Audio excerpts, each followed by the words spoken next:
Power on ആക്കാനുള്ള switch ഉണ്ടോ. ഇതിൽ പ്രസ് ചെയ്യുമ്പോഴത്തേനും ഇത് 2 വരെ കാണിക്കും. ഇത് സ്മാർട്ട് എന്ന് പറഞ്ഞ പ്രോഗ്രാമിലാണേ. ഇത് നമ്മൾ ഇട്ട് കൊടുക്കുന്ന തുണിയുടെ അതിനനുസരിച്ച് വെയിറ്റിനനുസരിച്ച് പ്രോഗ്രാം സെറ്റ് ആവുകയോ ചെയ്യുന്നത്. ഈ പ്രോഗ്രാം മതി എന്നുണ്ടെങ്കിൽ നമുക്ക് ജസ്റ്റ് സ്റ്റാർട്ട് കൊടുത്തു കഴിഞ്ഞാൽ മെഷീൻ ഒന്ന് സെൻസ് ചെയ്യും, എന്തൊരു തുണി കിടപ്പുണ്ടെന്ന് സെൻസ് ചെയ്തിട്ട് അതിനനുസരിച്ച് വെള്ളം എടുത്ത് വാഷ് ചെയ്ത് റെയിൻ ചെയ്ത് സ്പിൻ ചെയ്തിട്ട് അലക്കി കുത്തി പിഴിഞ്ഞ് ഉണക്കി കിട്ടും. പ്രോഗ്രാം നിർദ്ദേശിക്കുന്നൊരു ബട്ടണുണ്ട് കണ്ടോ. ഇതിലൊന്ന് പ്രസ് ചെയ്യുവാണെങ്കിൽ ഈ സ്മാർട്ട് എന്നുള്ളതിൽ നിന്ന് താവോട്ട് വരും. അതായത് സോക്കും കൂടെ ആഡായിട്ട് വരും. സ്മാർട്ട് എന്ന് പറഞ്ഞ പ്രോഗ്രാമിൽ അലക്കി കുത്തിപ്പിഴിഞ്ഞ് ഉണക്കി കിട്ടുകയുള്ളൂ, അലക്കി കുത്തിപ്പിഴിഞ്ഞ് ഉണക്കി കിട്ടുകയുള്ളൂ. പക്ഷേ ഈ സോക്ക് എന്ന് പറഞ്ഞ പ്രോഗ്രാമിൻ്റെ അകത്ത് കുതിർത്തി വെച്ച് അലക്കി തരും.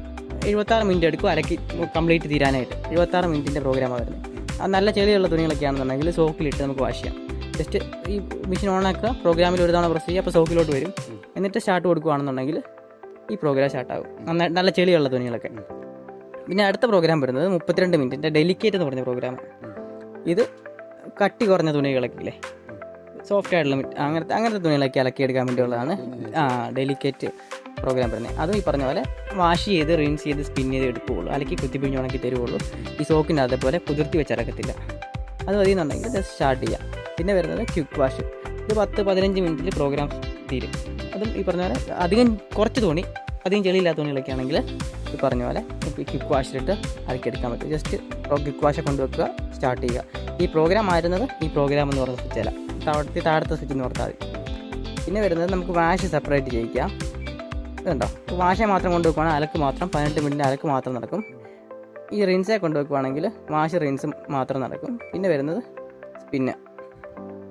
ഓരോ പ്രോസസ്സും സെപ്പറേറ്റ് ചെയ്യിക്കാൻ വേണ്ടിയുള്ളതാണ്. ഈ സ്പിന്നെ കൊണ്ടുവെക്കുവാണെങ്കിൽ 10 മിനിറ്റിൻ്റെ ഉണക്ക് മാത്രം നമുക്ക് ചെയ്തെടുക്കാൻ പറ്റും. 10 മിനിറ്റിന് മെഷീൻ നനഞ്ഞെടുക്കുന്ന തുണി എന്തെങ്കിലും ഉണ്ടെങ്കിൽ പിഴിഞ്ഞെടുക്കാൻ പറ്റും. ഇതാണെങ്കിൽ 53 മിനിറ്റിൻ്റെ ഉണക്ക എയർ ഡ്രൈയാണ്.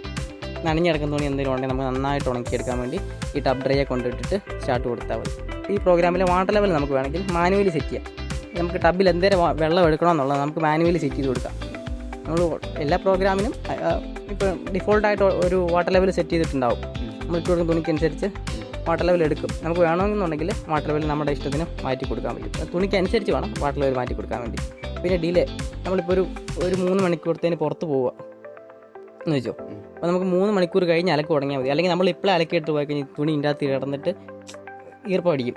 അതിന് ചിലപ്പോൾ തുണി സ്മെല്ലും കാര്യങ്ങളൊക്കെ വരും. അതുകൊണ്ട് നമുക്കൊരു 3 മണിക്കൂർ കഴിഞ്ഞ് അലക്കിയാൽ മതി എന്നുണ്ടെങ്കിൽ ഇതിൻ്റെ അകത്ത് നമുക്കൊരു 3 മണിക്കൂർ സെറ്റ് ചെയ്ത് വെച്ചിട്ട് സ്റ്റാർട്ട് ചെയ്ത് കൊടുക്കുകയാണെങ്കിൽ ഈ 3 മണിക്കൂർ കഴിഞ്ഞ് പ്രോഗ്രാം സ്റ്റാർട്ട് ചെയ്ത് തുടങ്ങുള്ളൂ. അങ്ങനെയാണ് സെറ്റ് ചെയ്ത് വെക്കുക. മെഷീൻ ഓണാക്കുക, ഏത് പ്രോഗ്രാമാണോ വേണ്ടത് സെലക്ട് ചെയ്യുക, എന്നിട്ട് സ്റ്റാർട്ട് കൊടുക്കുക. ഇപ്പം നമ്മൾ സ്പിന്നായിട്ടേക്കുന്നത് ഉണക്കാനുള്ള പ്രോഗ്രാം ഇട്ടേക്കുന്നത്. ആദ്യം വെള്ളം വലിച്ച് കളയും, അതിന് ശേഷം ടബിങ്ങനെ കറങ്ങാൻ തുടങ്ങി, ഉണക്കാനുള്ള പ്രോസസ്സ് തുടങ്ങി.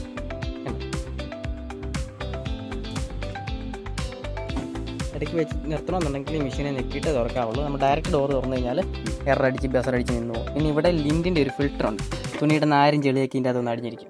ഇത് ഇടയ്ക്കെടുത്ത് ക്ലീൻ ചെയ്ത് കൊടുക്കണം. പിന്നെ ഇവിടെ വെള്ളത്തിൻ്റെ ഫിൽറ്ററുണ്ട്. ഇത് പൈപ്പ് ഓഫ് ചെയ്തിട്ട് ഈ വാൽവ് തുറന്നു കഴിഞ്ഞാൽ ഈ ഫിൽറ്റർ ഇവിടെ കാണാൻ പറ്റും നമുക്ക്. വെള്ളത്തിൻ്റെ കരടൊക്കെ ഒന്ന് അടിഞ്ഞ് കഴിയുമ്പോഴത്തേന് ഇതിൻ്റെ അകത്തോട്ട് വരുന്ന വെള്ളത്തിൻ്റെ അളവ് കുറയും. ഇതിങ്ങനെ പുറത്തോട്ട് എടുത്തിട്ട് ഇവിടുന്ന് ക്ലീൻ ചെയ്ത് കൊടുത്തിട്ട് തിരിച്ച് വെച്ചാൽ മതി. ആ ജീവിതത്തെ പിടിച്ചിങ്ങനെ പുറത്തോട്ട് വലിച്ചാൽ മതി.